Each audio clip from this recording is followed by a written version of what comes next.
ESPN2 Speed World welcomes you live to Tucson Raceway Park in Arizona and the sixth and final NASCAR winter heat race of the season. It's the NASCAR Winston West 150. Hi everybody, I'm Bob Jenkins, and yes, the 1997 NASCAR Winston West season begins here this afternoon. Everybody expecting a really exciting year this year. The series expands to 3 new super speedways, one in Colorado, one in Las Vegas, and one in California. As many of you know, Benny Parsons worked the Orlando truck race today, so we invited Wednesday Night Thunder's Larry Rice to be with us. How about this weather, huh? Hey, this is terrific. I didn't know Benny had it so good. I walked through the pit area. One guy's got a big steak for him. Somebody else has got a cake. I'm going to take advantage of it, though, I'm going to tell you. Down to the serious business, though. This series has been around for a long, long time, the Winston West Series. The last year was the first year it's ever been won by a rookie. Lance Hooper came home as a winner. He won 4 races. He finished 81% of the time in the top 10. 2 other rookies, Jeff Crow and Mark Crow, also were rookies and finished in the top 5. That leaves only Gunselman and Scott Gaylord, who made it into the top 5 as veterans. What do you do when you win a championship? Well, you head east. That's what Lance Hooper did. He's going to go back and try to get a BGN ride. Jeff Crow and Mark Crow, they did the same thing. Only 2 veterans left out of the top 5 to vie for the championship. Well, that's my one brother, Larry. Here's my other brother, Larry Miles, who's been with us on all of our winter heat races for the last 2 years in a role behind the scenes. Today, we welcome him on camera and on mic.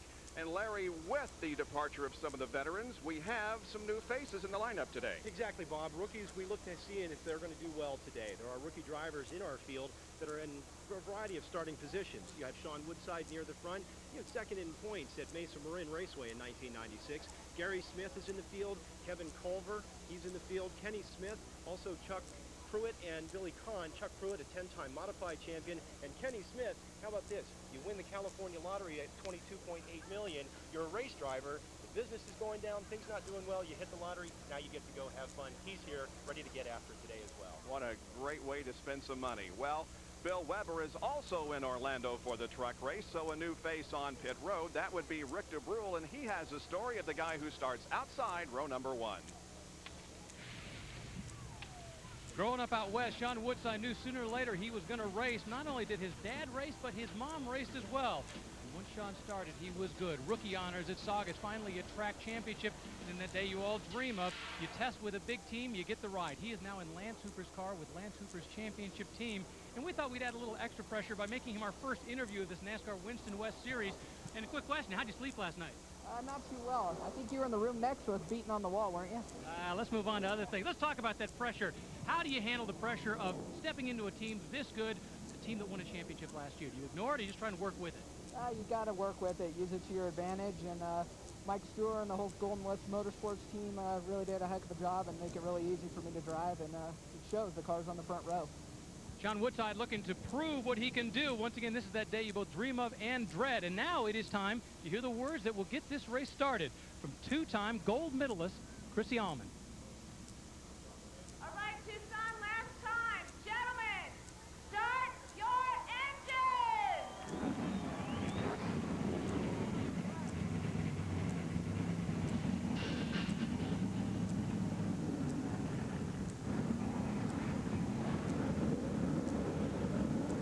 Sympathize with you if you live on the East Coast and in the northeastern portion of the United States, and in fact in the Great Lakes region, because it's been incredibly cold there for the past week. Larry and I know that because we came from below zero weather, but today the weather could not be better here in Tucson.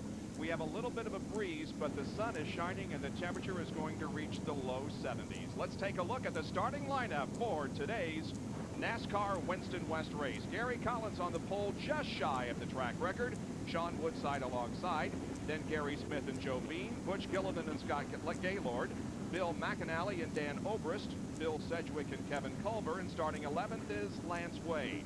The second 11, Ron Esau, Wayne Jacks, Larry Gunselman, Lou Miller, Ron Burns, Kenny Smith, Chuck Pruitt, Billy Kahn, St. James Davis, Tim McCauley, and David Gilliland.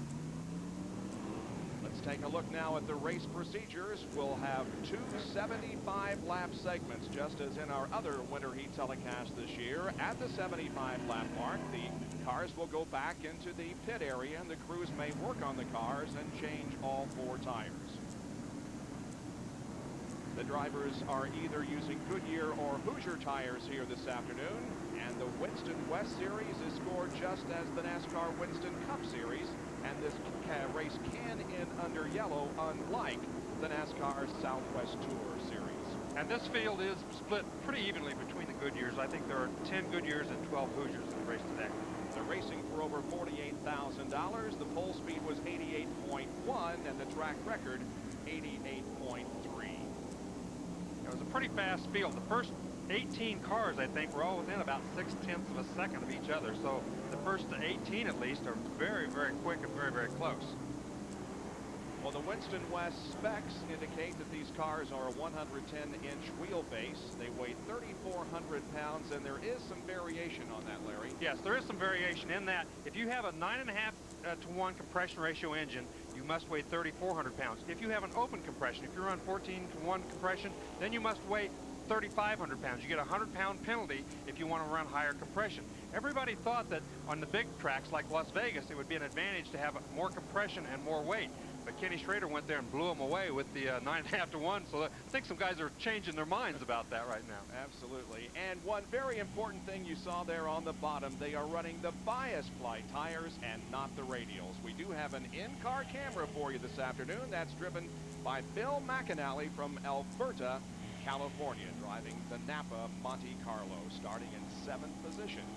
The tether cam is overhead once again here this afternoon. The CarQuest Auto Parts tether cam is about 300 feet above the racetrack. You can see the shadow of it there, and it will be following the action from us, for us from a camera that is up there in the air, but is operated by John Hayes, who's down on the ground.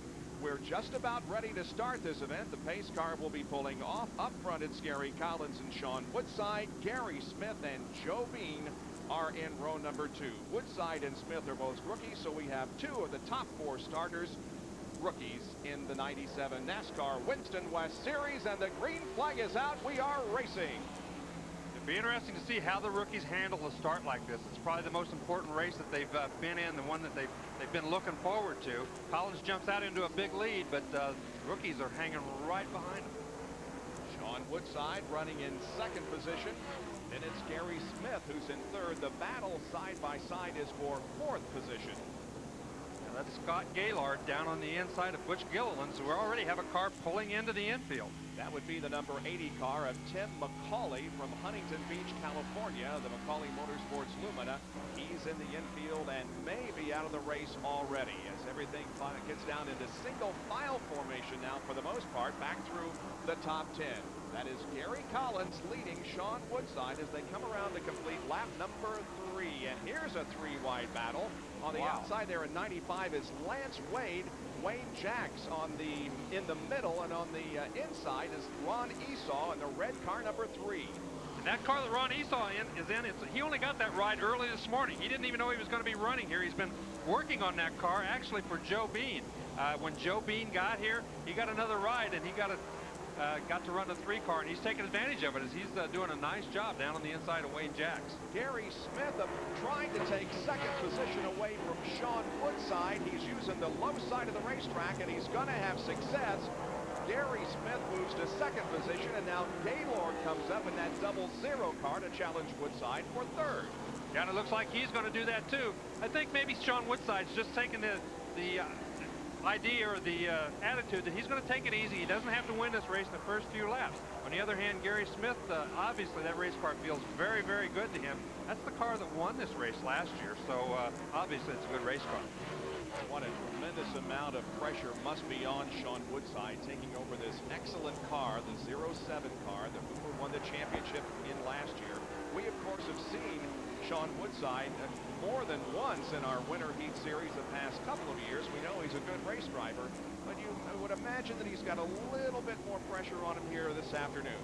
And another car pulls to the infield. That would be, or actually to the pit area on the outside of the track. That would be David Gilliland in car number 1. Here's your field summary, and the numbers in parentheses indicate where they start.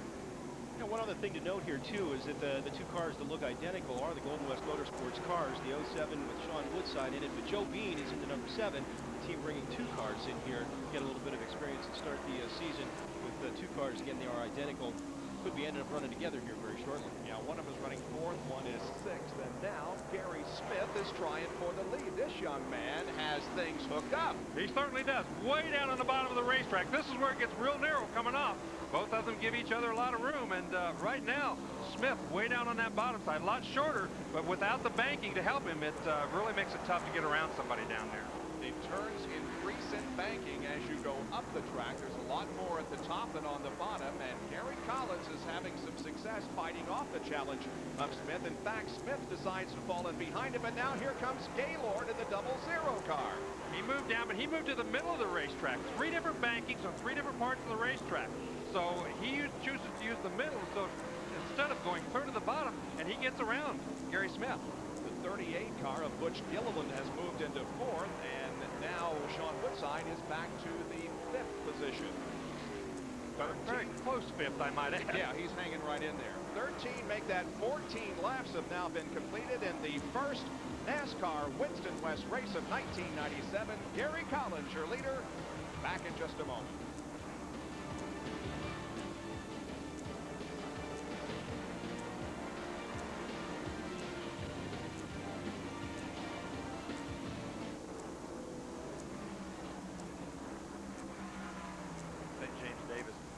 Back in there just a second ago. Did he?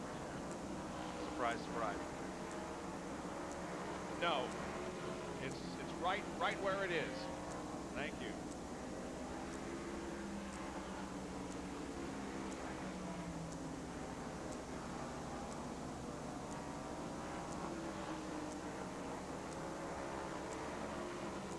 Yeah, we're doing fine, doing fine.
Welcome back to NASCAR Winter Heat here in Tucson, the 6th and final event of the 1996-97 Winter Heat schedule.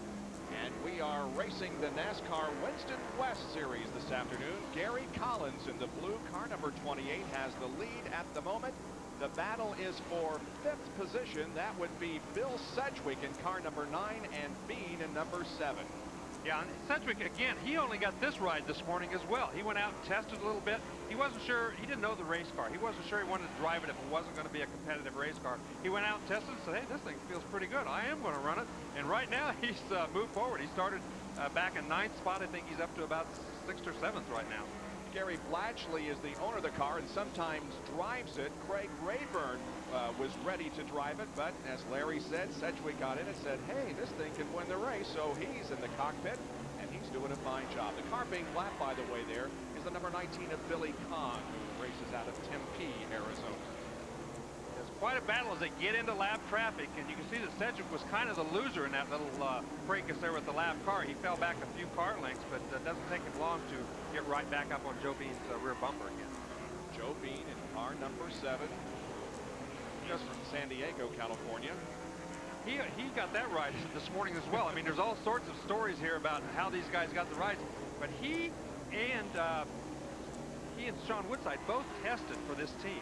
They at different times they chose to give the ride to Sean Woodside, so he was very disappointed he didn't get it. They got here today. They said, well, we've decided to run a 2-car team. You want to be the new guy. So they both contested. One thought he lost, one thought he won. They both won, as it turns out. Gary Collins now is lapping slower traffic. He just lapped Lance Wade in car number 95. Now there is Scott Gaylord in the 00 car, and the 45 is Gary Smith, and that would be second and third position. Yeah, Gary Smith, though, took a dive real low in turn one in an attempt to get underneath him, but kind of got pinched off, so he's falling back in line behind Gaylord. Collins, meantime, you can tell that he's been on this racetrack in this Winter Heat Series, earlier in the series in a couple of races.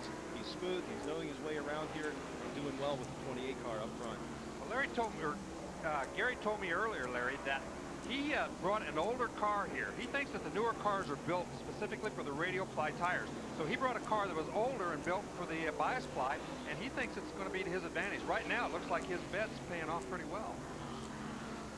There's Scott Gaylord still in second position and about 6 or 7 car lengths behind the leader of the race, Gary Collins. Scott Gaylord, his best Winston West finish here at Tucson was 11th in 1995. He was one of 7 Winston West drivers that went over to Suzuka, Japan last year, and he finished 19th in that race. Here's Woodside and the 38 of Butch Gilliland, and this would be third and fourth. Now, Woodside was up underneath Gilliland a couple of times here for a lap or two. He's looking to try and get on by at the moment. He's falling back in line to resize up the situation. St. James Davis, you see there at the top of your screen, he takes the number 22 car into the pit area. That car, by the way, is a Buick, and St. James says as far as he knows, about the only Buick that's racing nowadays, at least in this type of racing. We couldn't tell us how old the car was. He admitted the nose on it was a 1990 nose, so they haven't made any since then, so he can't get anything any newer. This is quite a battle for fourth that we were just watching there a second ago. This guy's really going after it. Butch Gilliland started third, and Sean Woodside started in second position. That was a string of poles for Butch Gilliland that got broken today. Butch had 5 of the 7 poles in these Winston West races that have run here at this racetrack. 37 laps have been completed, and again they'll take a break at the halfway point, lap number 75, and so far we have been all green and some good competition. Well, Sean Woodside trying to use the lap traffic to his advantage, couldn't do it as he got snapped back there. Now that he pulls way down on the bottom, tries to go around, and he does use it to his advantage. I thought he got trapped up there behind the lap car, but he didn't. He shot a big shot down across the bottom of the racetrack, kind of a little slide job down under him, and pulled off the pass. And we saw the pass from the onboard camera of Bill McAnally, who was getting lapped, but it showed us some great shots of how Woodside went to the inside and was able to pick up that position. Here's another angle of that pass.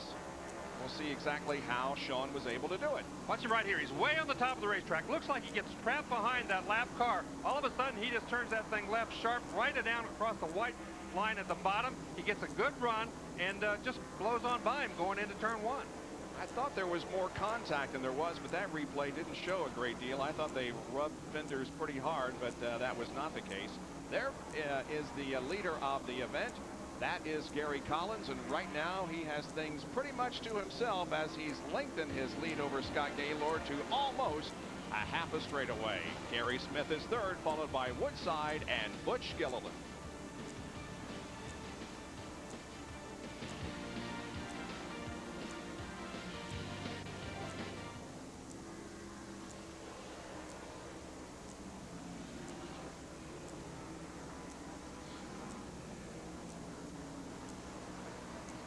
Okay.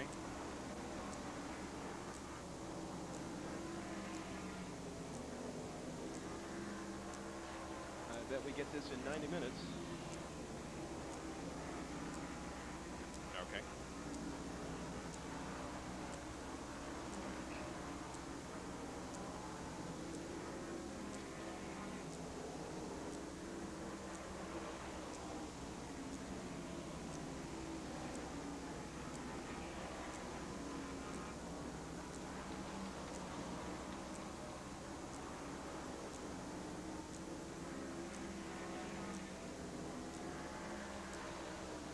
Okay.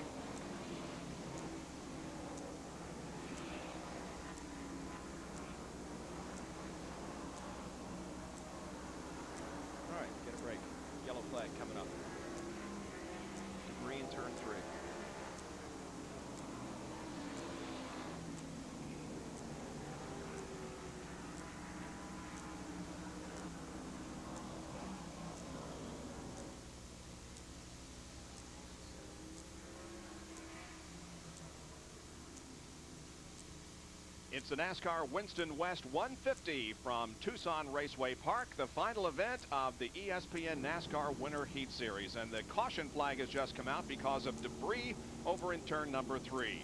Well, it's the first ever 24-hour all sports news network. It is ESPN News.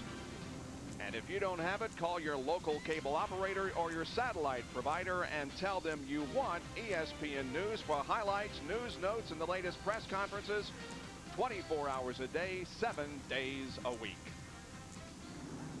So the caution comes out on lap number 47, giving us a break from the speed that we had seen since the green flag dropped. Yeah, there are 14 cars still on the lead lap. So there's, you know, several guys. Well, at least 14 of them running pretty daggone fast, so they couldn't keep up. And the guys right up front, the first 6 cars are really running all on the same straightaway, even though Collins jumped out there to about a half a straightaway lead right near the end. The other guys were still on the same straightaway with him, so it's very, very competitive. Now that advantage is gone, there are 3 cars, make that 1 lap car between first and second, then another lap car between second and third. Let's go down to Rick DeBrule. I want to talk about Scott Gaylord's situation. His right front tire has been smoking almost this entire race. He radioed back to the crew saying the car feels fine. It's just got that smoking tire. As a result, he's actually been trying to baby the car as much as possible. He's really looking forward to the mid-race break so they can go back, take a look, see what they need to do, make an adjustment so they can solve whatever problem it is.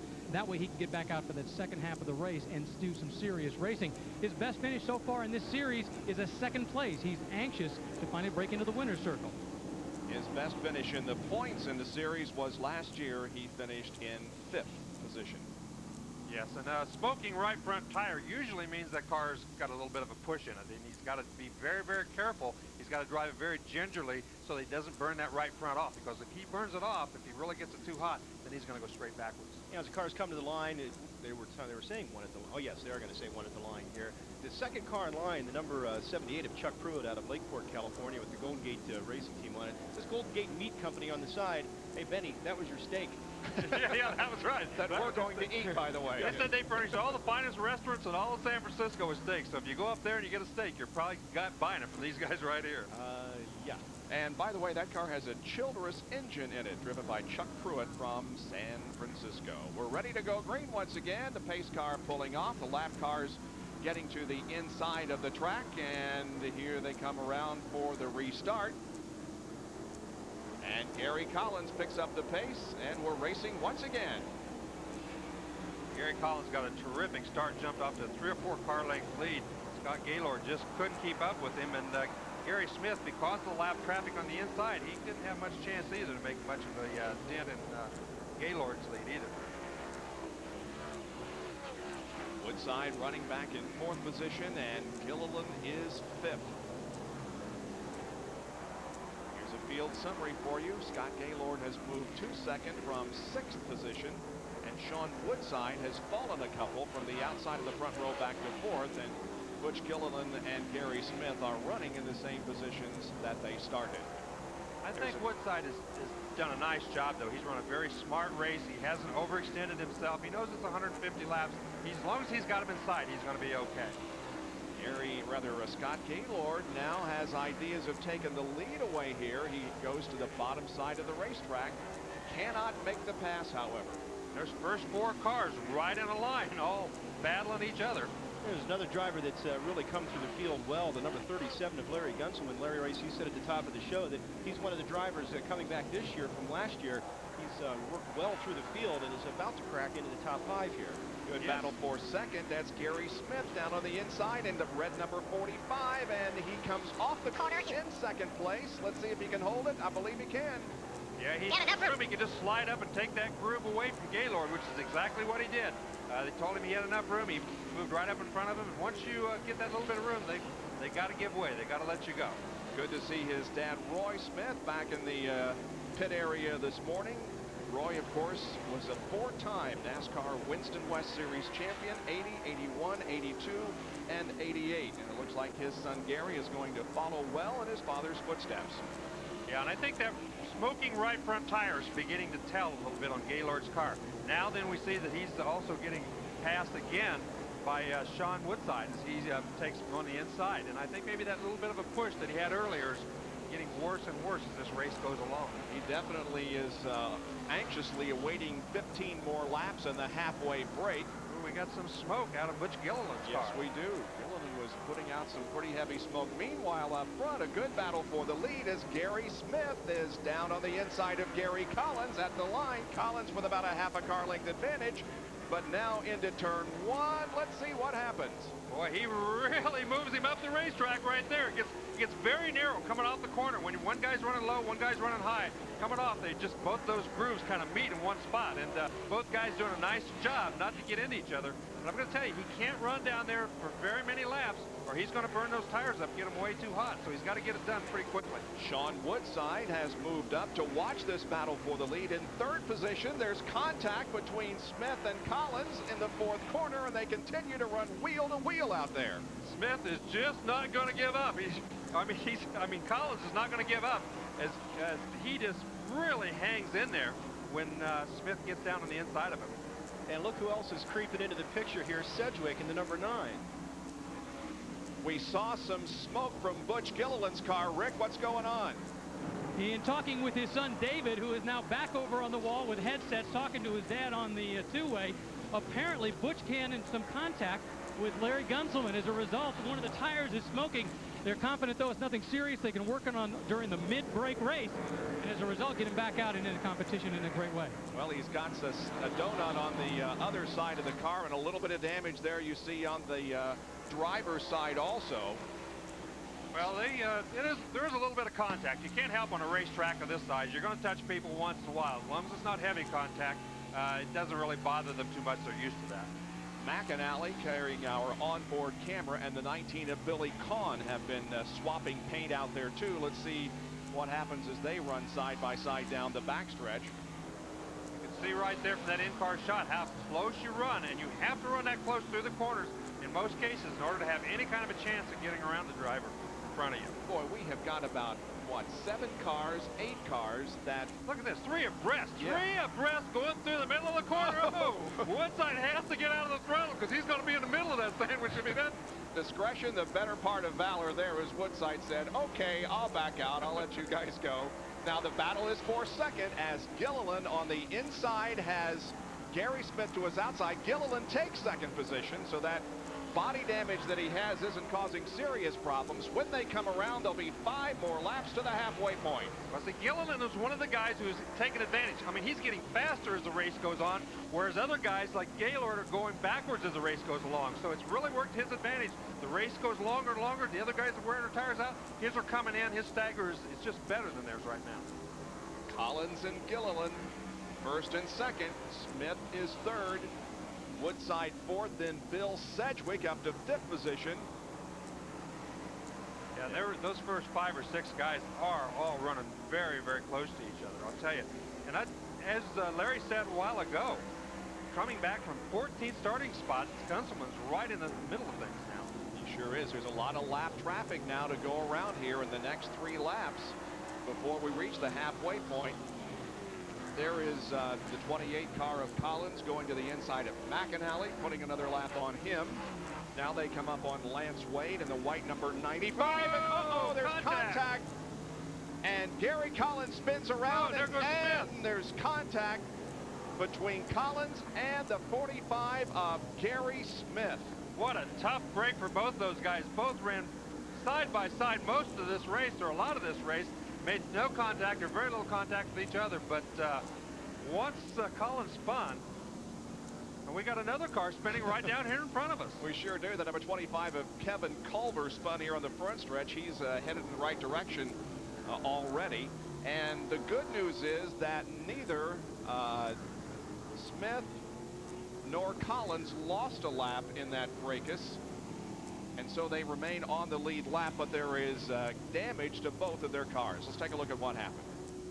Well, they're coming off of through the corner right now. You can see that Smith, he's in the back. He got hit by Wayne Jack, or yeah, that's Gunselman that hit him. When all the commotion was going up in front of him, he got out of the throttle. Gunselman just hit him. But let's take a look at what happened to the 2 lead cars. You can see right here, just very, very slight contact. It certainly was not intentional, but boy, once you get hit running at this speed, and you're running right on the edge anyway, these cars, Probably getting a little loose with the worn tires by that point. Tough break for Gary Collins.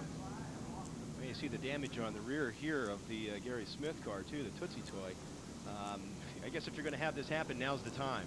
Yeah, exactly. This is a great time because now then they can go in and work and do whatever they need to do to get them back. And you can see right there the smoke is really pouring out right there. And the red flag has come out, so we have reached the halfway point, and the cars head for the pit area. Rick DeBrew will have reports back there when we return to NASCAR Winter Heat and the Winston West 150 from Tucson Raceway Park.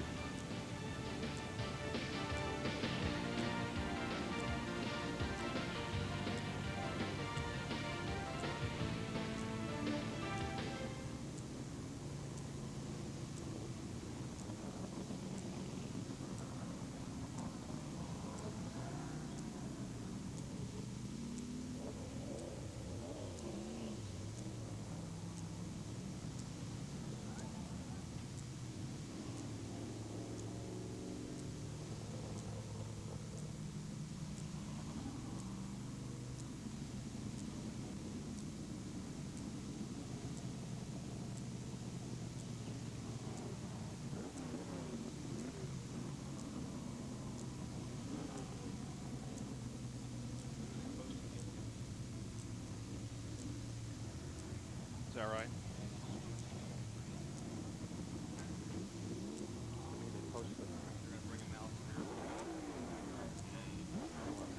Rick, you aware that the 38's going to the rear of the field? Although they may not know that yet. You can break the news to them. Yeah. Hi, guys. You're going to the rear.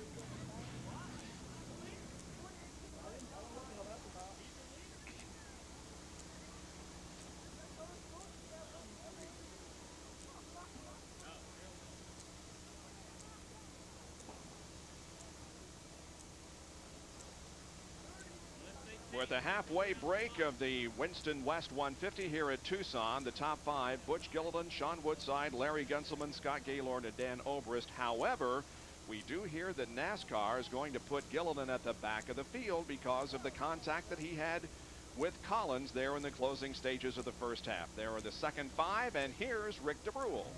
All right, time to take a look at just exactly what happened, the result of that accident. Here's Gary Collins' car. Brad Gass, photographer, going to show you exactly what it looks like on the back. You see the damage that has been done.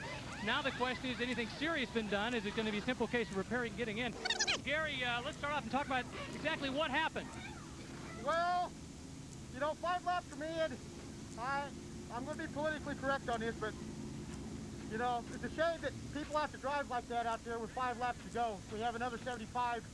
He didn't have anything for us, just got us in traffic and turned us around, and, you know, it's a shame because I tell you what, this community recycling car was hauling ass, you know.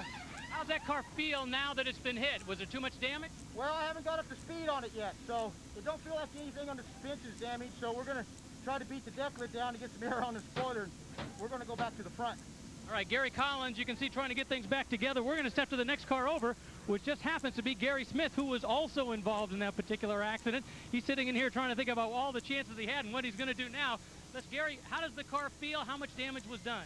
I'm not sure. I can't see the car back there, but I think we'll be all right. These guys are a good team, and we'll get back out there and charge to the front if we can. Now, you've obviously talked an awful lot with your dad, who was a 4-time champion. Did he ever tell you what to do in this situation? Well, no, not really. When the guy's spinning in front of you, you don't have much chance, but at least it's the back of the car and didn't hurt the radiator, so we'll go after him in the second half.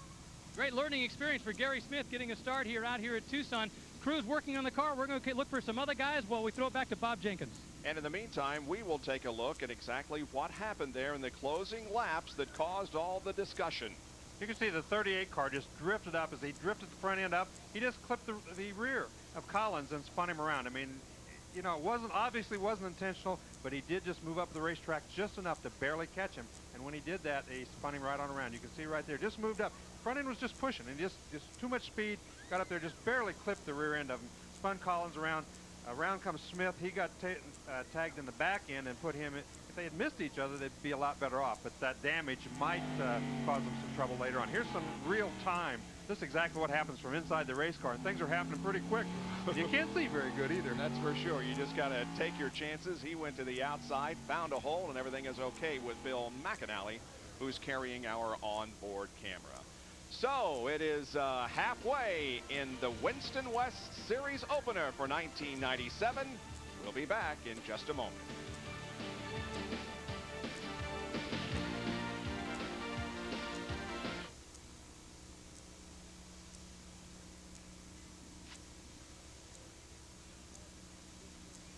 Okay.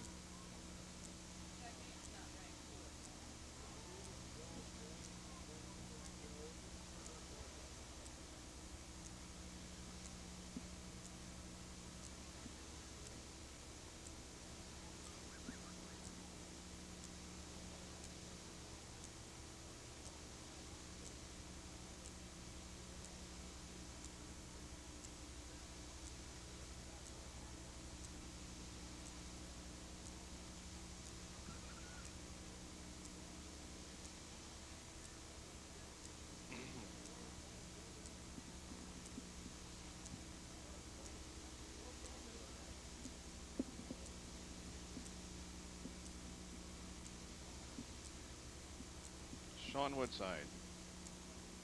Okay, good. Go, Rick.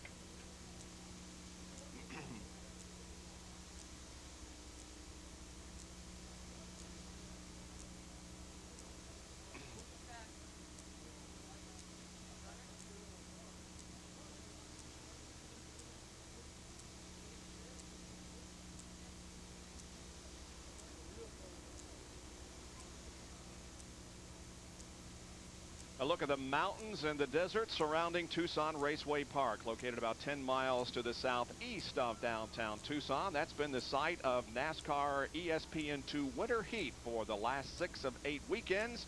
It's our final race of the Winter Heat Series. Well, coming up right after our show here this afternoon, women's NCAA basketball. Last year, Western Kentucky got taken behind the woodshed in their 2 meetings with Louisiana Tech, losing by a combined 60 points. So it's revenge time, possibly. Western Kentucky and Louisiana Tech at 5 o'clock Eastern time today, right after our coverage of this event. The location is Ruston, Louisiana. Well, Butch Gilliland with a little bit of contact on Gary Collins there, close to the 75 lap mark. Let's go to Rick. What was going to be a fairly routine series of pit stops has turned into an emergency room. Butch Gilliland getting the final preparations done so he can go back out. Let's talk about the accident that's now going to move you to the back of the pack. What happened? Well, I was in second place. Yeah, I was in fifth, I think, and we ran up to second, and Gary Collins was in first, and he was real loose, and I was losing my brakes, and I just got in the corner and just barely touched him, and it just enough to send him around. You're going to go to the back of the pack. You have enough to move back up. Yeah, I do. The car's really great. On a long run, I just kind of showed my little of the muscle it has. At the end, I was just running in fifth. It has enough to go right back to the front. An optimistic Butch Gilliland. We're going to go down just a couple of cars to where Sean Woodside, who was going to be in second place at the restart, is now going to find himself starting in first place as a result of the change to Butch Gilliland going to the back. And, well, you know, we talked at the beginning, you were in second place, we were talking about pressure. Suddenly the race has come to you. How do you hold on to it? I guess just keep riding, doing what we're doing. You know, Mike Stewart just said keep the tires under it, and we're just riding, and looks like things are starting to go our way in the Pontiac. So what is it like out there? For all those fans who've never been in it, this is your first time racing out here in one of these cars. How difficult a transition is it? Well, the cars are a lot different, but it's pretty darn easy to drive with the way Mike sets them up. But, you know, with Golden West Motorsports and everybody behind us, it makes it that much easier. All right, you're now in the lead. You turn aggressive, do you hang on to it? What do you do to fight to keep it? We kind of try to keep the tires under it for about 50 laps, and then the last 25, try and stretch it out and see who's left to race with. Sean Woodside anxious for that last 25-lap sprint. Woodside will lead him down for the green flag in just a few minutes. Well, before we came on the air, the limited late models had their feature event of the day, and there is the winner of the event with a big kiss for the trophy girl. That is Chuck Wares, and congratulations to Chuck, who won the limited late model support race here at Tucson Raceway Park earlier today. And we'll show you the top 5. As the limited late models put on a very good show for the fans gathered here this afternoon. Probably our biggest crowd of the Winter Heat Series has come to see the Winston West opener for 1997.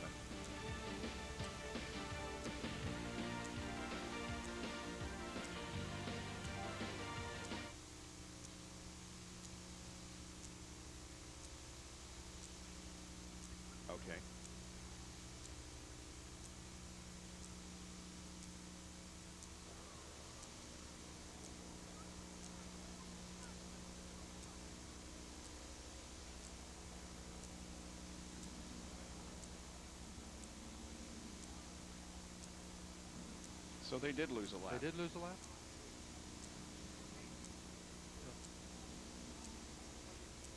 28 and the 45 both did, huh? Okay, we'll have to correct that.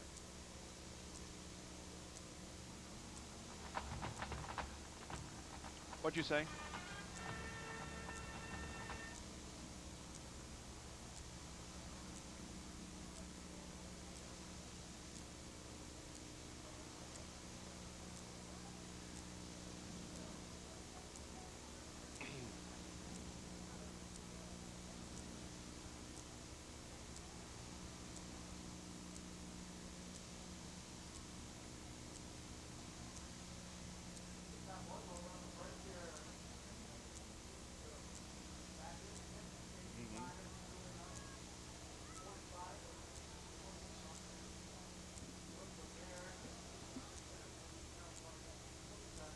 Who might that be?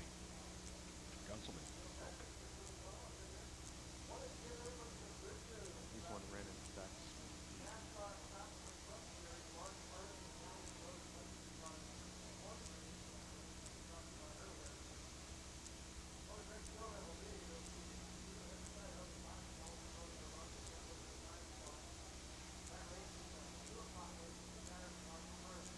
Welcome back to the Winston West 150 here at Tucson Raceway Park.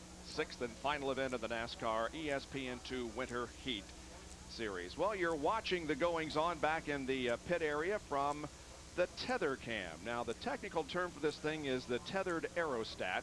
It's about 300 feet up in the air, filled with 7,000 cubic feet of helium, and it carries a gyro-stabilized camera that is operated from the ground. And our thanks to CarQuest Auto Parts and their sponsorship of the tether cam and the overhead shots here this afternoon.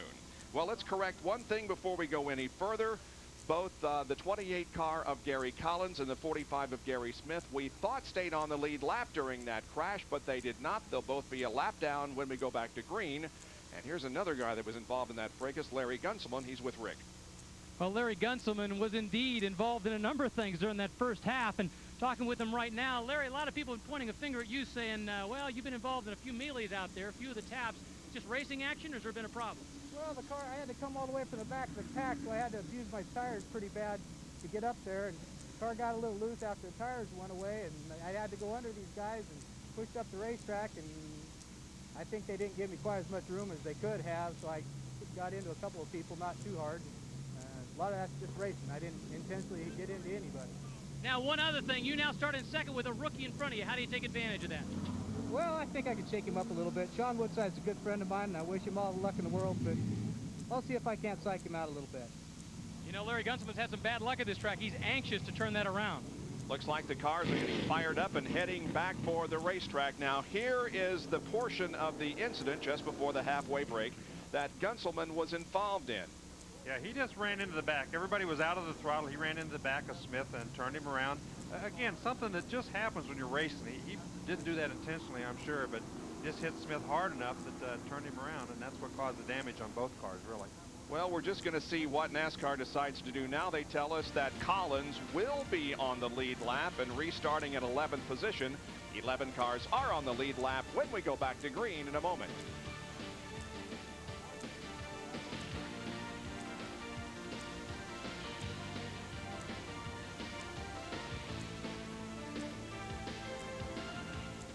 Both Smith and Collins are on the lead lap. Yeah.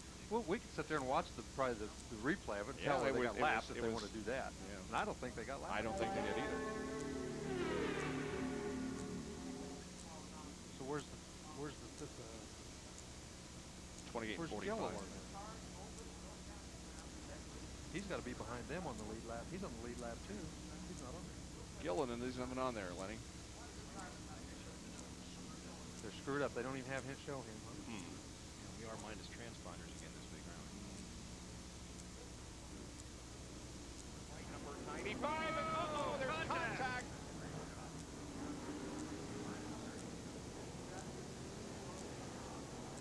Let's be looking at it.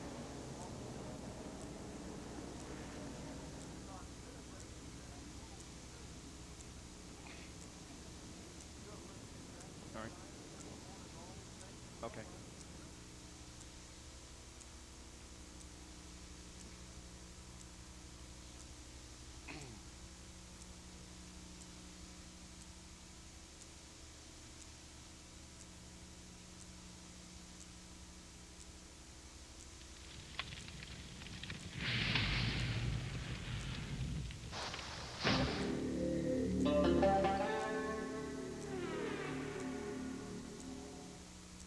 sunny and very warm Sunday afternoon. It's the final event of NASCAR's winter heat for 1996-97, the Winston West Series 150. And the cars, as you can see from the tether cam, have gone back onto the racetrack. Let's get a summary of what happened back there from Rick DeBrule. Well, before we get to that, we got to talk about some really important stuff. One of the cars out here is sponsored by Golden Gate Meats up in the Bay Area. Golden Gate Racing Team. With me is Joan Gallagher from the California Culinary Academy. You thought Benny Parsons was going to be here, so you got a little special treat for him, Indeed, right? I did. We did a replica of his original car. We did a replica of his original car in chocolate. All in chocolate. All in And you know what? We're not going to save him a single piece. No, we're not. He's not here. He doesn't get any. Larry, did you hear that? We're ready for you to get some food down here. I love it. I love it. I love it. That is very well done, and we salute and thank the California Culinary Academy for their hard work. But sorry, it's going to be eaten, and BP, you're not going to get a bite. Well, let's go back once again and take a look at the incident that concluded the first half of this event. Well, it's just a case where Gilliland pushed up the racetrack, barely made contact, just enough. As he said, Collins was a little loose, the tires were old, didn't take much contact. There's where the real damage was done, though. When Smith backed into him, it damaged both cars. I think it's cosmetic. I hope it is, because it'd be a tough break for both those guys if the race cars didn't handle very well after this, because they were both running very, very good.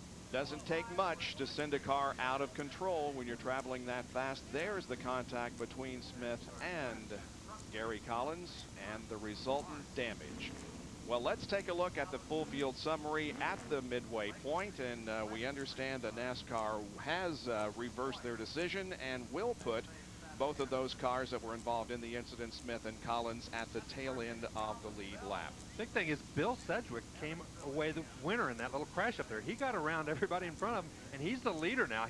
I saw him leading the pack kind of after a couple laps down there, but I wasn't sure who was in the lead. I was watching the crash, wasn't paying much attention, but he is the leader right now, and good break for him. The cars are rolling after a couple of warm-up laps. They'll get green, and we'll be back to racing from Tucson Raceway Park. Stay with us.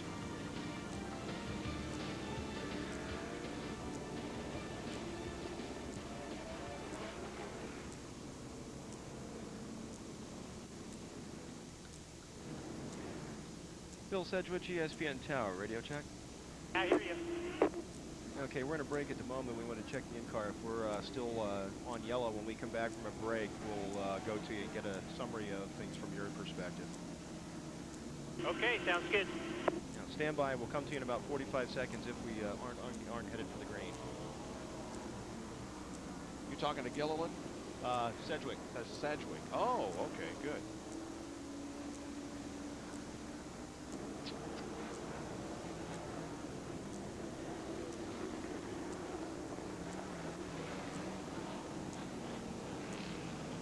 Now there are 12 cars on the lead lap. 38 cars on the lead lap, isn't he? Right.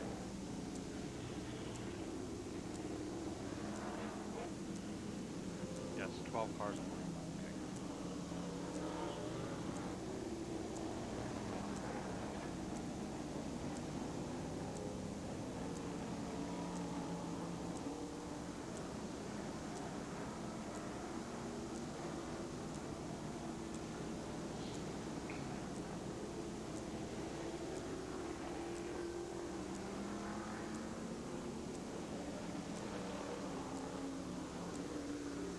Bob Jenkins, Larry Rice, Larry Miles, and Rick DeBrule back at Tucson Raceway Park, and we'll be going back to green here in just a couple of laps. And again, here is the incident between Gilliland and Collins. And Collins. It's fun. Watch, there goes Sedgwick down on the bottom. That's where he got around Woodside, right there. He went clear to the bottom, got around him, and came around and took the yellow as the leader, and that's where he is right now. Well, Bill Sedgwick, ESPN Tower, we're looking to come back one at the line here. Real briefly, the front end of your race looks pretty good. You also made it on the low end of the racetrack to get the lead in this thing. Yeah, just defensive driving. You know, this Blatchley Chevrolet is, they give me opportunity to drive this thing. It's real tight in the middle of the corner, and just got to do what I can, take advantage of every situation that comes up. Looking forward to finishing the race good. All right, we've got a hot run in Sean Woodside behind you. We're about to go green. Good luck with the race. Thank you. We're working with a manual scoring system here this afternoon, and we apologize for confusion, but decisions are changed. Smith, Collins, and Gilliland are all on the lead lap at the back of the line for the lead lap cars. And Sedgwick doing a terrific job. Oh, we have contact down here. Obrist is involved, and also Ron Burns. The 26 and the 12, a couple of other cars stop. Ron Esau and Smith stopped, but they weren't involved in the incident. They're staked all their cars. They're just sitting there trying not to lose a lap as they take off here. And unfortunately, it looks like both of them have lost a lap. We'll see what the scorers say about that. Yeah, I think so. Neither Obrist nor Burns did lose a lap. They were able to get started before the leaders came around. Here's a replay of what happened. It occurred in the middle of the pack. The green number 26 got into Obrist, and they both spun around. Just wasn't enough room. They tried to go 3 wide. Burns got into him a little bit. They spun around. They got going pretty quick. Burns pulled that car here on an open trailer. First open trailer I've seen at a racetrack for quite a while. Man, that was so great to see. Days gone by. That, by the way, is a former Kenny Bernstein NASCAR Winston Cup car that finished 5th at Las Vegas last year. We'll be right back.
Back in Tucson, where the second half of this race was barely underway when we had a crash involving Obrist and Ron Burns in car number 26. Let's take a look at it. Just as the green came out and they raced down into turn number 1, there was contact between the two. They spun, and also a couple of other cars. Here's a look at it. See back towards the back of the screen right there. They were trying to go 3 wide. They were trying to get around the 43 car there of Kenny Smith, and they just made contact. Then they slid up the racetrack. Everybody had to get on the brakes and stop, and caused some big problems for Smith.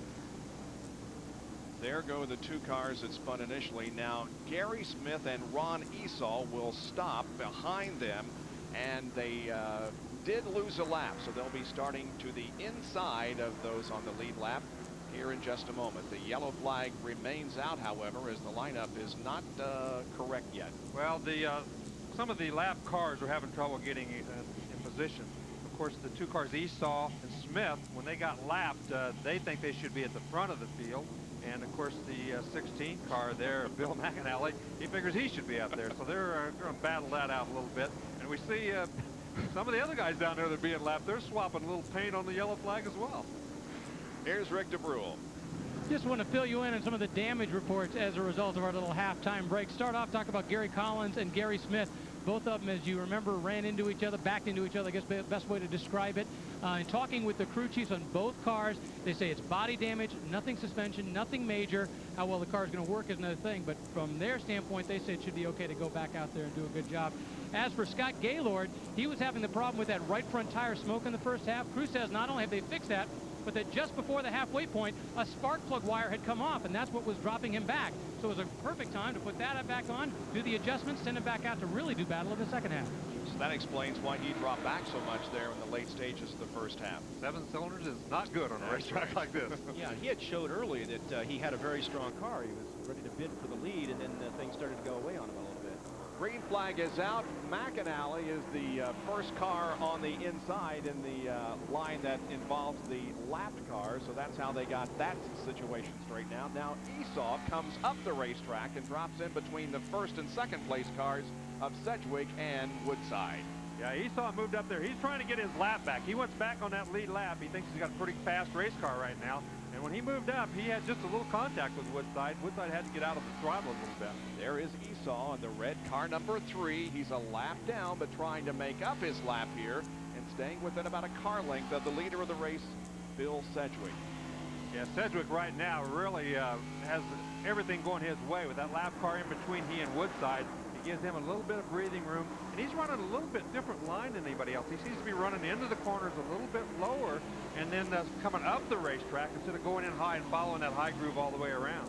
Bill Sedgwick is a 2-time NASCAR Winston West champion, won the title in 91 and 92 after being named the Rookie of the Year in the season in 1989. That ADL, the sponsorship on that car, that company has patents on several satellite, I don't know exactly what they are, but different patents on satellite parts that bring you the satellite coverage here and in your home. Yeah, that's right. Every satellite apparently that is manufactured contains a part that they have the trademark or copyright on, and so or patent on, and so pretty good business. I would think so. Whether they're selling those satellite dishes at $150 a whack, you get a buck off every one of those, you're doing okay. That's right. You know, guys, at the halfway point, Butch Gilliland was talking about being confident to get through the field and come back to the front. He's starting to do so from the rear of the field, but right off the green flag, he ended up in the tail end of Kenny Smith in the 43 car and put a little more damage on the front end of his number 38. I'm not sure what effect Ed Willer won't have on it, but he's now starting to carve his way through the field. There is Gary Smith in car number 45. He is a lap down and was not successful, as successful as Ron Esau was when the green flag came out to position himself to get the lap back. He's running 5th on the racetrack at the moment. Yeah, it's a tough break for him. He's going to have a tough time. As we take a look here at 2nd place. Man, oh man, no, that's not 2nd place. That's farther back in the field. I think it's for 3rd, yeah. It is Collins, Gaylord, and Joe Bean that are all running nose to tail, sometimes side by side. And he has come back to 4th. Gary Collins, after starting clear back in the back of the pack, either 11th or 12th. I'm not sure exactly how far back he did start. But he's already back up to 4th. He told us at the halfway point that he had a plenty good race car and he could get back through it. Well, he's proving that right now. Now the battle is for 5th position. The inside car number 7 is Joe Bean. The outside is Scott Gaylord. Whoa, and there's contact. Whoa. Yeah, you can see the contact there. The smoke fly is Bean just moved up the racetrack just a little bit. There wasn't enough room for him to move up that much and made some contact. Doesn't look like any tire damage resulted, which it could have very easily. Don't see any smoke coming from the car, but we'll keep an eye on that for you. Let's take another look at it. Maybe we can tell how severe it was. Yeah, both of them just running back there. It just looked like Bean just kept moving up just ever so slightly, and contact was made. It certainly was not intentional. But I tell you what, when you make contact like that, wheel to wheel, it does give you an awful good chance of cutting down a tire. And oh, right there is where it happened. There wasn't any place for Gaylord to go. I mean, he couldn't go any closer to the fence. He was going to hit it. So it's just one of those things. It bent the sheet metal there behind the left front tire. You can see it, but I don't think it bent it in such a manner as to cause it to rub on the tire. So perhaps things are okay for Scott Gaylord. Yeah, Joe Bean has pulled out into several car length lead over him now once he did make that pass. So he seems to have his car working very well this second half of the race. Up front, it is the number 9 car. Oh, we have a car spinning over in turn number 2, bringing out a caution. It's right in front of the leader. That's Kenny Smith in car number 43. And the caution flag is out. And Esau is not going to be able to make up his lap as the caution does come out. The spinner was number 43, Kenny Smith. And he is the guy that walked away with $22.8 million when he won the California lottery. Not a bad deal. I'd like to have the .8, let alone the rest of it. That's right. Oh, yeah, he had to get on the binders hard because the cars in front of him were slowing down. He ends up the victim, if you will. Hitting the binders, car got out from underneath him, and around he went. Kenny hails from El Monte, California. His best Winston West finish here at Tucson, 20th, back in 1984. They're the top 5. We'll be back in a moment.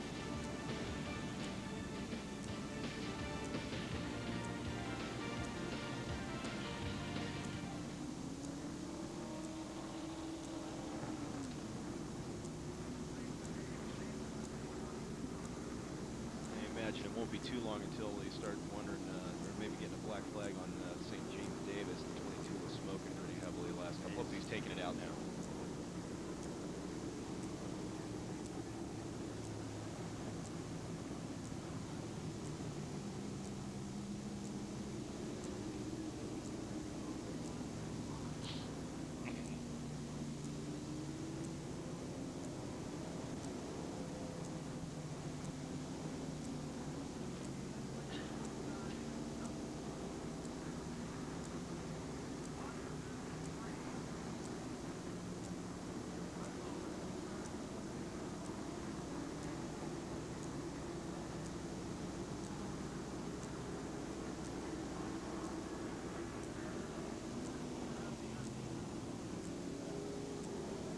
Still doing it? I kind of figured you'd say that. Thank you. I'm so proud of that fact, too. I want you to know. Right. It doesn't make any difference. It's the first. Lineup's good. Here we go.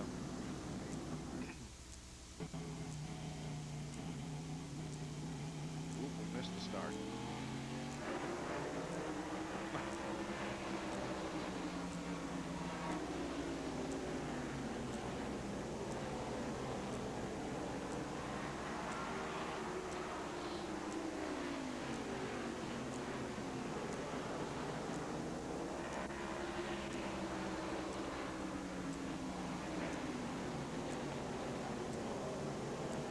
Well, we've been green for a lap and a half, and not a great deal has happened as the number 9 car of Bill Sedgwick continues to lead, but Sean Woodside now begins to give him quite a challenge in that blue car. And look at Collins on the inside. He's gotten around into 3rd position. He's moved up past Gunselman. Now he's trying to get around Esau, who is a lap car. But boy, is he on the move. I think maybe he got a little shot of adrenaline when he got spun there in that first race, because boy, if he's not using up his tires too much, if he hasn't used them up already in this move all the way from 12th up to 3rd, then he's going to be tough to handle this last part of the race.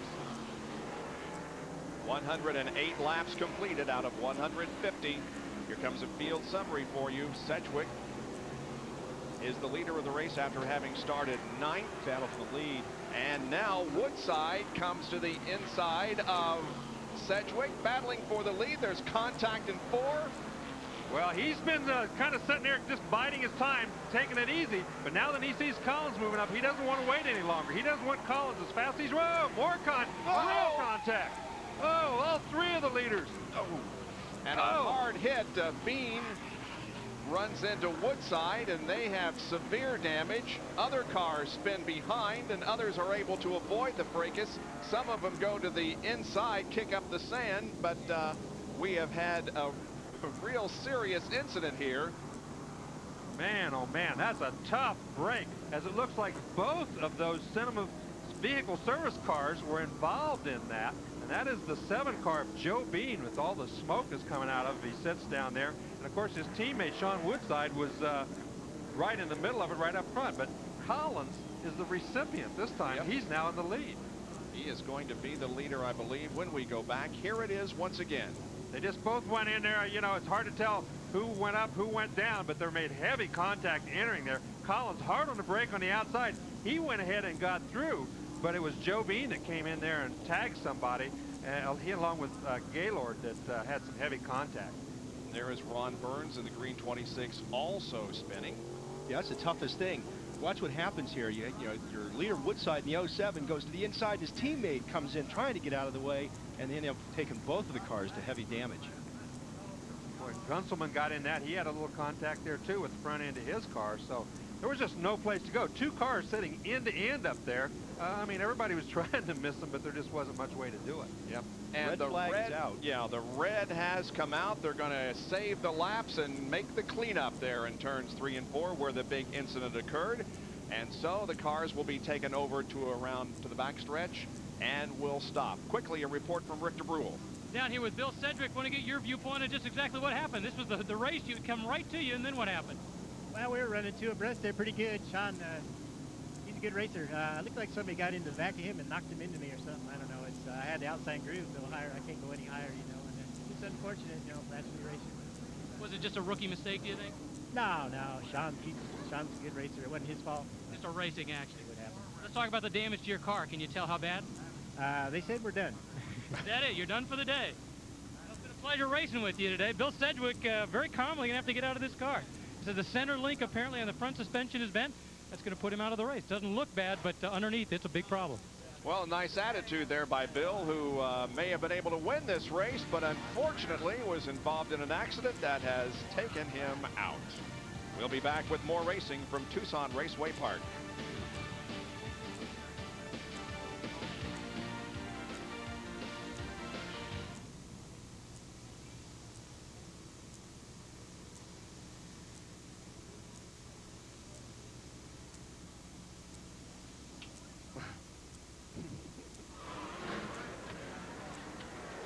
Oh, who was that? That white car.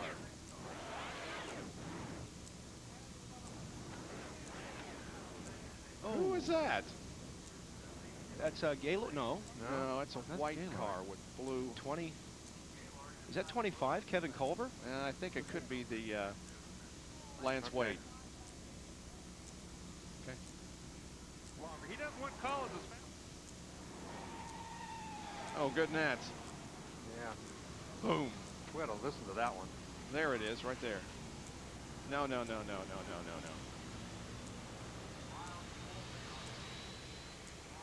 Right. 95. Oh, that's who it is, Lance Wade. Lance I was Wade. right.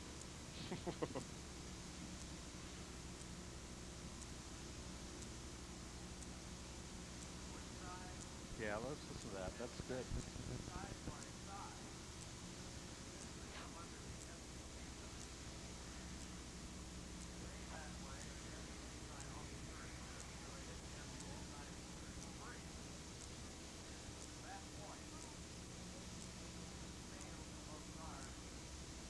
Well, NASCAR winter heat is going out with some hot racing action and unfortunately some crashes that have taken out some top contenders.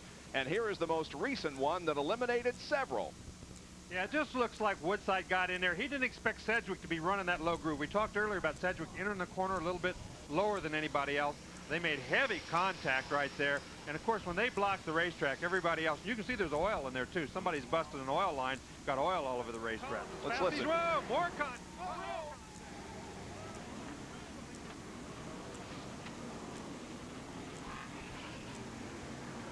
Everybody scrambles. Lance Wade, by the way, got up on somebody and almost turned over. We saw that when we took a look at the replay once again. But there was the original contact and the spin. Collins gets trapped. Gunselman has contact. And Bean just nails his teammate. There is Lance Wade in the white number 95 that had got up on somebody's left rear and almost turned over. Yeah, it's... I'll tell you what, they really had some hard contact. There were several hard hits in the middle of that crash, and obviously it's taken out several of the good race cars too. Bill McAnally drove through it. We watch from his onboard camera.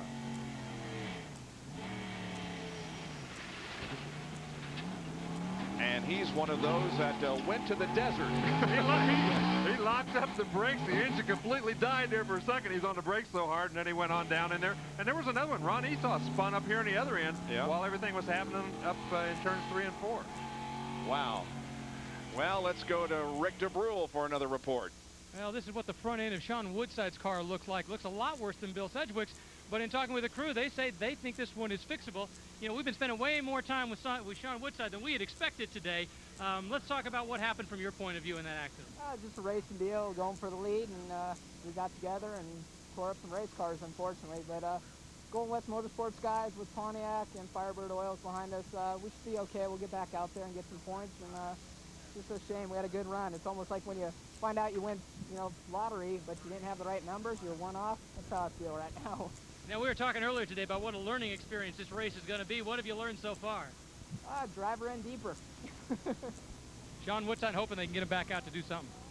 Tough luck, though, for Woodside, and I'm sure that he's going to have a great season, but his start is not a good one. And there is his teammate, Joe Bean, and he made heavy contact with Woodside. Well, the guy who benefited from all of this, as you said, Larry Rice, was Gary Collins. He had misfortune at the tail end of the first segment, but watch this and how he gets by. He goes up high, and it looked originally as if he hit the wall or hit something, but he didn't. He got through completely unscathed. He barely made it through. He got on the brakes just hard enough, and it looked like, who was that? Woodside or Sedgwick one slid down the racetrack, just gave him enough room to sneak through there, and very lucky break for him, because he could have been right in the middle of that with one of those bent front ends like we see right there on Larry Gunselman's car. And so Gaylord, or rather Collins I should say, in the number 28 machine may have a win after all. Looked bad for him for a while. It does not look good for the left rear of this 00 car driven by Scott Gaylord. Yeah, under this red flag, NASCAR is designated that they cannot do any work on the car while the track is red. So Gaylord's sitting there waiting for an opportunity to get some work done on the rear end of that car, but everyone is just sitting still at the moment under the rules that the NASCAR has posted. Now the yellow is coming up, and we're going to start seeing things happening. Now here's what happened down in turn number 1 after everything had occurred. Down in turn number 4, Esau spins and makes contact with Gunselman. Gunselman got hit on both ends of the racetrack. He couldn't buy a break on that deal, let me tell you. He ran right smack into one of the cars on the other end, comes around here, Esau spins and runs into the side of him. So, man, tough break. Okay, let's take a look at the top 10 here as we go to break. The cars are rolling once again, so we'll be back to green flag competition before too long. Hang in there. We've only 112 laps completed.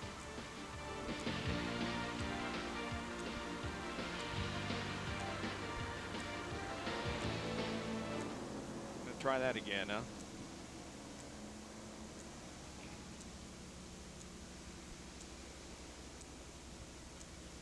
Yeah.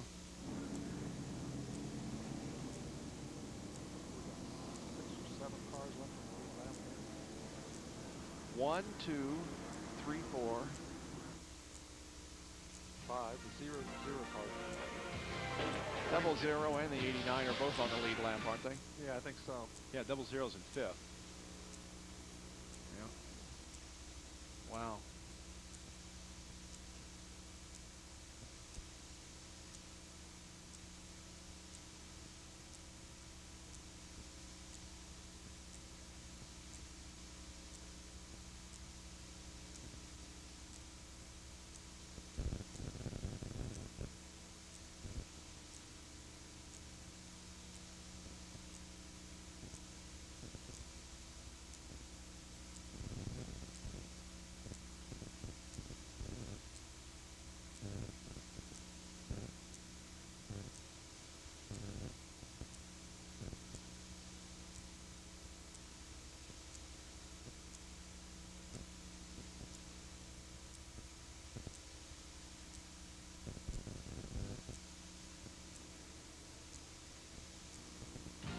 Race fans, it won't be long. Join ESPN and ESPN2 as Daytona's World Center of Racing comes to life for Speed Weeks 1997. 17 days will bring you 50 hours of the most in-depth on and off-track analysis covering all 6 divisions. It begins on ESPN2 January 30th with qualifying for the IMSA Rolex 24 Hours of Daytona. Can't wait. Boy, that's going to be here before you know it. Yes, it will. It's always a great time, and I know you get to go down there and stay the whole time. Well, you're darn right. Get out of the cold. 116 laps about to be complete. Now, these laps are counting after the red flag. That is not the way it was in the Featherlight Southwest Tour race, but it is the procedure during the NASCAR Winston West races. These laps are counting, and so we're 116 of 150 complete. Quickly, a report before we go green from Rick. I'm going to open up a body shop down here, guys. There's a lot of work going on. Gary Smith just came in. They bent more body work out of the way, sent him back out. They said no problem with overheating, just overheating drivers and frustration. That's where they're feeling. I can imagine there's a lot of that out there, overheated inside the car instead of inside the cockpit particularly. 6 cars on the lead lap as we go back to competition, and Gary Collins is up front once again. He led most of the first half of the race, was involved in an incident in the closing stages of the first 75 laps, and now he benefits from that incident that eliminated just about all major competition for him. Boy, he sure did benefit from it. When he just snuck through that one little hole, it made such a big difference as everybody else, including the second place car, Gunselman, had heavy contact and are, you know, you can see the effects of it. Gunselman has fallen back. Oh, and you can see the tire rubbing on Ron Esau's car where the bodywork has come back into that tire, and that tire's not going to last too long with it rubbing like that. Yeah, Esau is not on the lead lap, and neither is Gilliland. Gilliland lost a lap too. He went back into the pits, so he's trying also to get that lap back so he can get back up in the thick of things. He will get the black flag here if he doesn't go to the pit area, and he is going. So Ron Esau goes back to the pits. It looks like Collins has pulled out into several car length lead, almost a half a straightaway lead as Gunselman tries to hang on. But that's Wayne Jacks, who is coming up now and battling Gunselman for third position. Yeah, well, it'll be interesting to see how well Gunselman lasts, or how long he lasts, I should say. He's got some sheet metal damage on the front end and some smoke starting to pour out of the passenger side of the car. So there is the leader, Gary Collins. Gunselman, or rather Gilliland in 38, is not on the lead lap, so that is not a battle for position. Here is the battle for second. That's Jackson 89 on the inside, and Gunselman in 37 battling for second spot. And Culver right behind him. He's also in the lead lap, and he's right in that battle for second spot too. We haven't talked much about Jackson Culver, but they've hung in there. They've stayed on the lead lap. Now then their chance is coming, as you can see they're right behind Larry Gunselman and really putting some pressure on him. Gunselman ran a limited Winston West schedule the last 5 years and finished 13th here at Tucson in his Winston West best performance. Once again, a report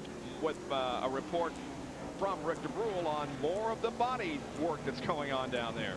Well, I got my first supplies for that body shop I'm going to open up down here. Ron Esau came in about 10 seconds. They ripped this off the front of the end of the car. You can see it's a little fiberglass. They threw it off, sent him back out onto the track. In the meantime, Scott Gaylord has come in. They're going to go to work on him. It's just body work central, and they're trying to do what they can to keep these guys running. Even if they can't win, they want points. Caution is out once again. That's Dan Obrist in car number 12 that came to a stop down in turn number 1, but he was able to get the car going and is back in the garage area. He had a flat left rear tire. You can see that left rear was just completely flat as he pulled to a stop down there. And as he was doing that, also Butch Gilliland in the 38 car, he put the brakes on very hard when we headed into the pit area. I thought he had a chance to maybe get back on the lead lap, but he's been back in the pit area again and lost all chance of finishing well in this race. And Rick has more on that. In fact, I can talk about Butch Gilliland. He's having a problem with overheating. They brought him in a few moments earlier, tried to pull some of the shrouding off to cool it down. Now they are in the pits working on the car, working on the front, the radiator, trying to get it so he can go back out and not keep overheating. That problem far more serious than any of the bodywork problems that all the other teams have been having. You can see the crew desperately trying to solve this problem, but I got news for you right now, it doesn't look good. So the restart is just moments away as everybody is getting into their correct restart formation. We're watching from Bill McAnally's onboard camera. There is the work that's going on back in the pit area. Here's the green flag about to come out. Gary Collins, Gunselman is second, and then the 25 of Culver, then Jacks, and that may be it, huh, on the lead lap? I think those 4 cars are probably the only ones. I think 78 car Pruitt, I think he's a lap down. So those 4 cars, the only ones left after all that melee and carnage in that one big crash. And I don't think there's going to be much of a contest for the lead as Gary Collins has things pretty much in hand. However, there's going to be a terrific fight back for second, third, and fourth spot. Yeah, Kevin Culver, who's been almost very obscure most of this race, even though he hung in there, he's really putting some pressure on Gunselman. Now, as you see down the inside, Smith trying to get that lap back. He's still in there battling, even though he's a lap or maybe 2 laps down by now. The cars.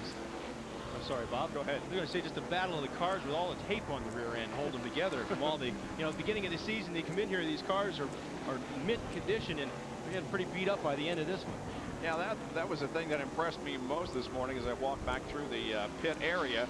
A lot of new equipment, a lot of shiny cars, but not anymore. Now, it doesn't take long when you're in this business to make beautiful race cars into a pretty junky looking piece of equipment, actually. Once again, there is the battle for second and third. 3 cars. 37 is Gunselman, 25 is Culver, and the 89 car is Wayne Jacks. Yeah, Culver's been following Gunselman around there, trying to figure out if there's any way he can get to the bottom side of the racetrack. Both of them, though, neither one of them seem to be able to work down on that bottom side. As I say that, he heads down there, and they make contact a little bit. Oh, they sure did. Gunselman's been banged into by just about everybody he's gotten close to here tonight. Oh, we have a spin. Woodside and Esau tangle in turn number 1. Well, Woodside, of course, he was in the pit area. He lost several laps while he was getting some repairs made. He came back out, looked to be very fast, and was trying to move back up in the field, and I think probably just some contact there as he went together with Esau. Yeah, you do have to wonder just exactly how the handling was on Woodside's car coming back in, and I think we just found out in turns 1 and 2 there. We understand that the 45 car of Gary Smith did get his lap back in the race to the caution. Here is a replay. That's Wayne Jacks down there. He is one of the contenders for the second spot in there. You can see that Esau just comes down. Woodside got on the brakes very hard, tried to miss him, but Esau just turned hard left. There was no way for Woodside to miss him, and they just made contact. Here's another angle.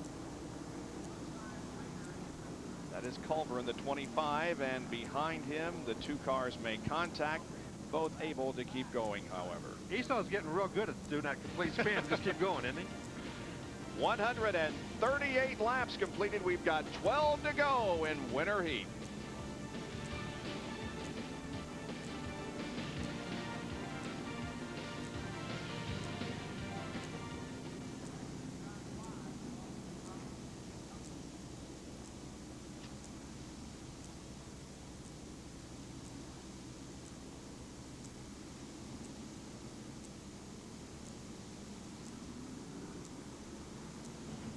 So Smith was only 1 lap down. He's back on the lead lap, huh?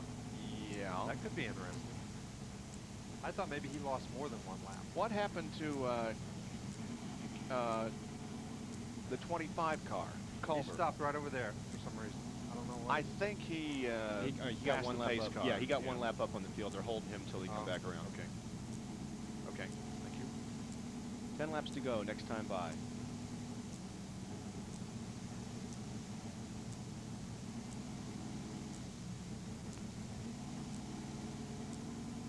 Okay.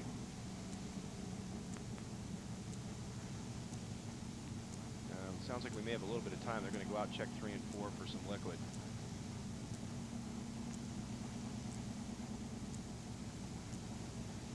Lineup's good. 10 to go. We're still going to be off by almost 2:30.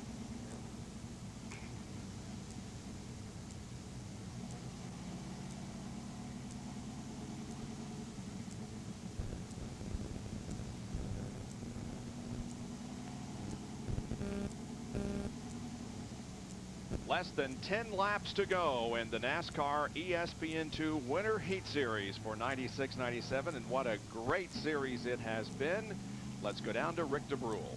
Well, Joe Bean says he's run everything from motocross, swimming, Atlantics, Winston. This is the weirdest race you say you've ever been in. Oh, by far. I'll tell you what, we're doing nothing but dodging wrecks out there today. I've never seen a West Coast race like this before. It's been unbelievable. And you had the ultimate nightmare looking up and seeing your teammate in front of you. Oh, absolutely. We had a great car. The Golden West Motorsports car was just hooked up the second half, just like we intended. I turned the car down to try and avoid Sean spinning, and boy, we just T-boned him hard. What's going on out there today? You know, I don't know. I think maybe a lot of new first race jitters or something. I don't have any explanation for it. I'll tell you, the track's pretty good, and there's a lot of good drivers out there. Just a lot of things are going wrong. Now you're looking forward to race number 2. Oh, absolutely. We'll get our sights set for Altamont. And the Golden West Pontiac is doing that team is just unbelievable. They've done just a great job for me. And as you know, this deal was put together real last minute, and they've really put a great car together for us. So we're excited for the next race. Hopefully Sean Woodside won't be in his sights either, though. Joe Bean, a 34-year-old driver from San Diego.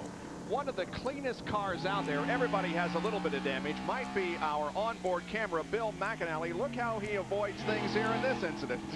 I'll tell you what, that's all luck and no sense or something like that. You just went to the right place at the right time. Another clean car out there. Everybody has a little bit of damage or a donut, but the 25 car of Kevin Culver that's running in 3rd position is also pretty clean at the moment. Up front, it is Gary Collins and Larry Gunselman. going to tell you what, Gary Smith is back on the lead lap. He's in 5th in that line, and he might have something for Collins if he can get around some of this lap traffic. He was very fast early in the race. And look at him, he's going right to the bottom, trying to gain some spots. Well, Smith may be a contender yet. He's down to the inside. He's already passed Wayne Jacks. Now he moves up the racetrack and passes Kevin Culver. And Smith is now 3rd. Wayne Jacks goes to the bottom also to pass Culver. Wow, Smith made a really neat move on that restart. Got around 2 cars in less than 2 corners and really did a nice job. Oh, he's going to get no contact. He didn't get turned around. I thought sure he was going to get turned around there. So did I. I thought sure we were going to have another spin, but now Smith heads for the bottom and comes up the racetrack and is 2nd. And we have a crash as Gunselman and Jacks and Culver all crash here in turn 1. Gunselman got into the fence coming off there. I think he thought that Smith was going to run into him. And look at Smith. He's going down there trying to get the lead. Coming down to the yellow. Can't quite do it, though. Oh, man.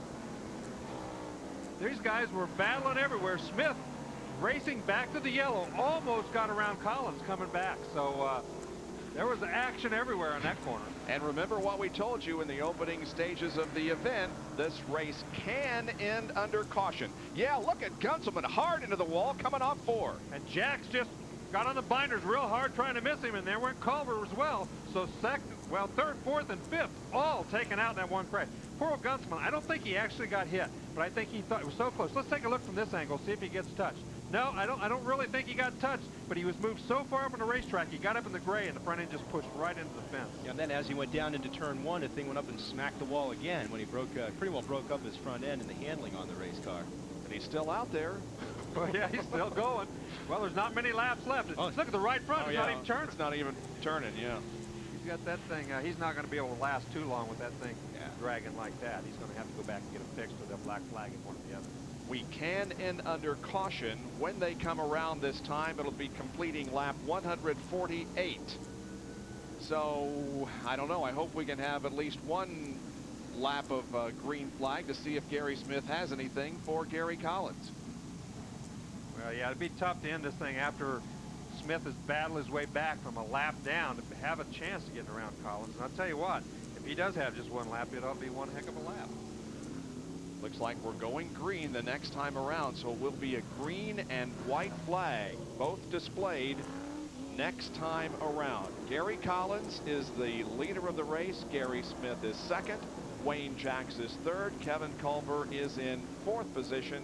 And Gunselman is in 5th. He's still 5th despite the fact that the right front tire won't turn, and he's just going very slowly. They black flagged him. He's going to stay out there. He knows there's only one lap to go, and he knows if he pulls in, he's going to lose a bunch of spots. I don't blame him. I'd stay out there too. Here we go. Let's see what happens. Green and white waving. This is the final lap of the race. Let's watch Gary Smith in the red number 45 and see if he has anything for Gary Collins. They come off the 2nd corner. Well, you can bet he's going to go right to the bottom of the racetrack and try to do some sort of a big slide job. Doesn't look like he's got enough. Collins is fast enough, hangs on, and he actually wins a well-deserved victory here, but you got to give Smith a lot of credit. He gave it everything he had. He fought all afternoon right till the closing lap, and Gary Collins is the winner of the race, his 2nd career Winston West victory.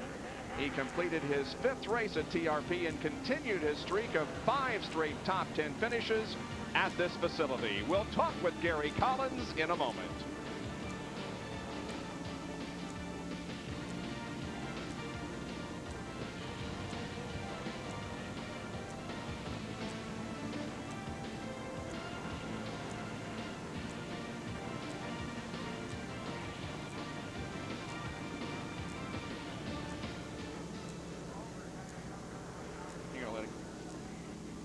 Thank you.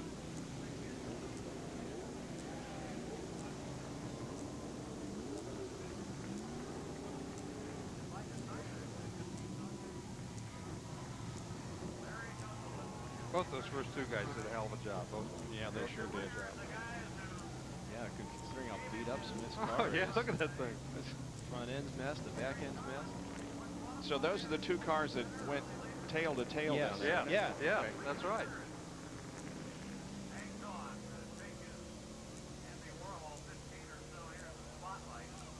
Okay.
What a race to cap off ESPN2 NASCAR Winter Heat Series. Boy, oh boy, we saw some great action today. And the two cars that crashed together near the end of the first 75-lap segment come back to finish first and second. And the shots you're seeing are courtesy of the CarQuest tethered cam about 300 feet in the air over the front straightaway. Well, let's go to Rick DeBrule, who's standing by with Gary Collins, the winner.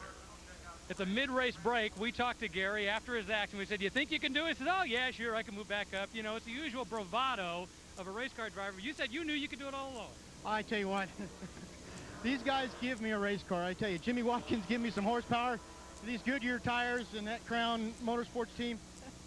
I had a good race car. I mean, we were cruising there at first, and you know, me and Butch got together, and you know, stuff happens. But I tell you what, I told him at the half, I says, we're going back to the front. I says, we deserve to win this thing. We're going to the front.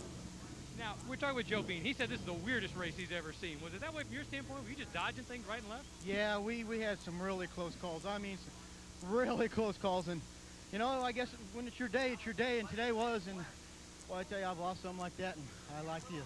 Now, this was a last-minute deal. This was a loaner body, loaner chassis with your engine. The whole thing kind of came together the last minute. How'd you put it together and make it work so well? Oh, yeah, I've got a great crew. I mean, these guys bust their butts all week long, do everything we could do. And, you know, I want to say hi to Tom. We did it, bud. And our boss ain't here. He stayed home this weekend, so this one's for Tom and everybody else on the race team. We've had some pretty bad luck the last couple races, and boy, this feels good. Gary Collins definitely earned this one. Congratulations. We'll check in with Gary Smith in just a moment.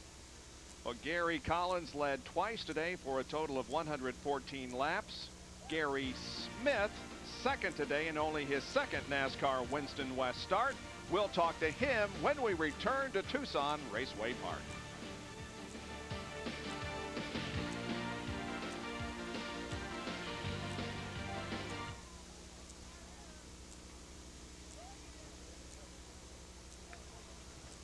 Speak to me.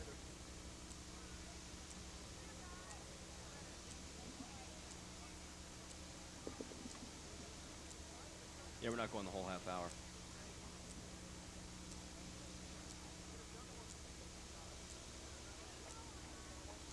I don't see him. He's not walking this way from the garage to the pit area, so I don't think he's... It would be good, though, to get him on the air.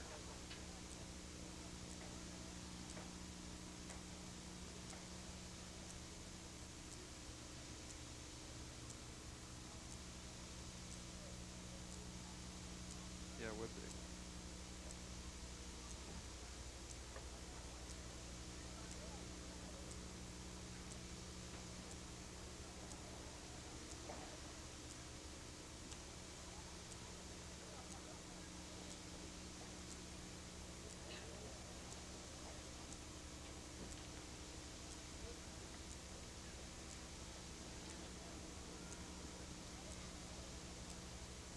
Okay.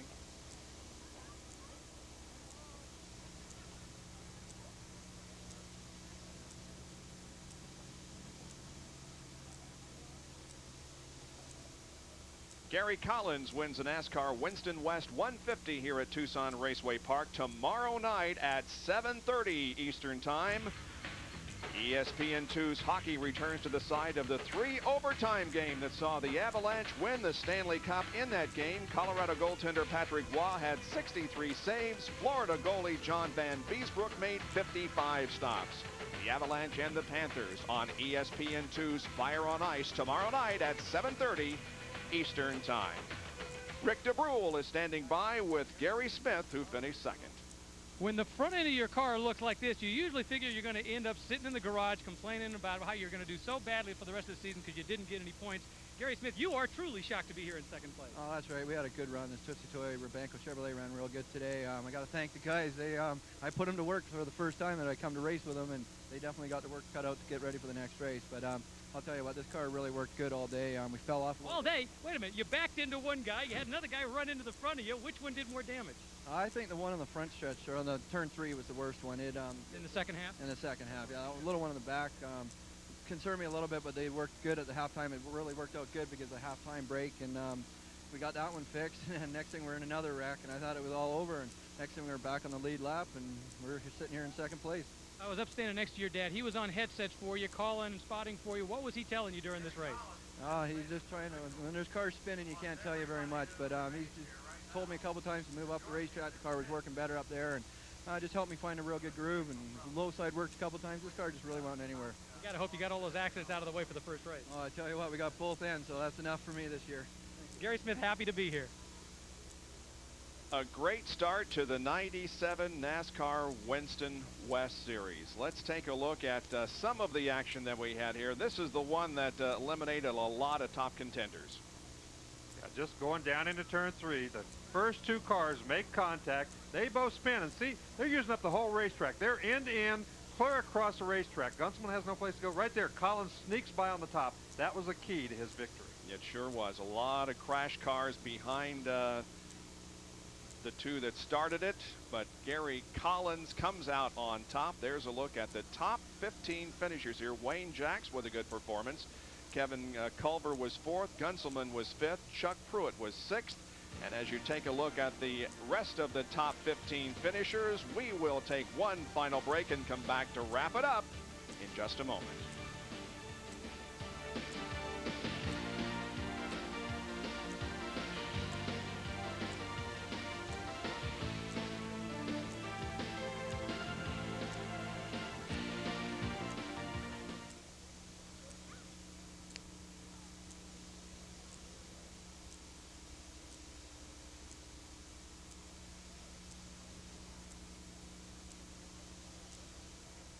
Aldridge or Aldridge? Thank you. How much time we got?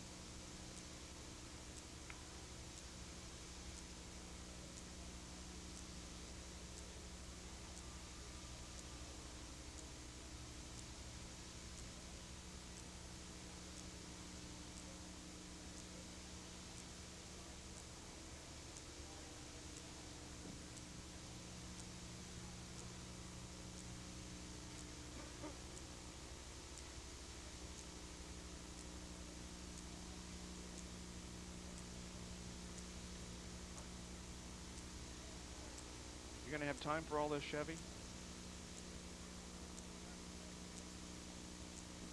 Okay, yeah, I'm just gonna talk to Larry and Larry here.